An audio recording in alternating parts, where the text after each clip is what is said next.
Pears can be found in different desserts across the world.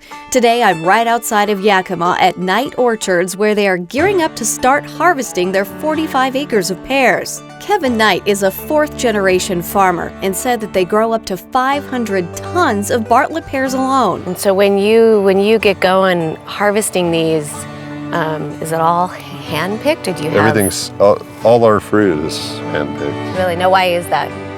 Well, they haven't come up with a machine that's capable of matching humans. Yeah. Yeah, for pears, you just pick them up. Show me how you can. Is there one that you could show me? Is there a certain way? I can pick these. Oh, that's it. Yeah. So you just go up. And they come right off. So what makes a good pear? What makes a good pear? Yeah. I'm sure there's as many opinions about that as... Yeah, really? To you, what makes a good pear? And like, looking at this tree, show me Well, clean, not bumpy. Mm-hmm. And, you know, they can't be tiny, but they don't have to be huge to process them. Right. So are these... Yeah, that'll be fine. This one's okay? Yeah. Kevin said he has a crew of 20 people to harvest the fruit, and it takes one person about 10 minutes to pick one tree. Why did you decide to grow pears? Well, the old adage is you grow pears for your heirs. Oh, yeah? So I'm the heir. So here we are. So here we are. We've got pears now. Yeah. So now why is that? Just because they... Well, pears are one of the, well, probably the only tree fruit that doesn't have a dwarfing rootstock.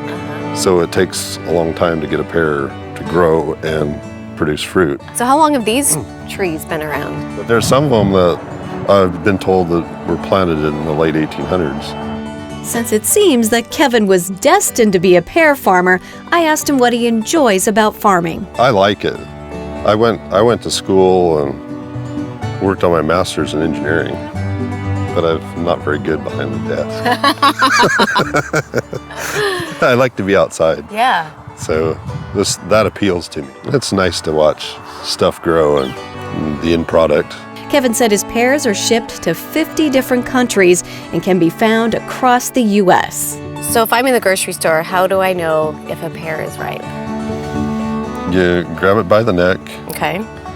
And you apply gentle pressure. And when it starts, It'll give a little? You give it a little, it's and that's ripe, how you know. Oh. Kevin explained that pears are firm when picked and ripen at room temperature. Then, once they're ripe, they can be stored in the fridge for several days. So hanging out on your counter until you do the thumb test on the neck. Check the neck. Check the neck. Right there.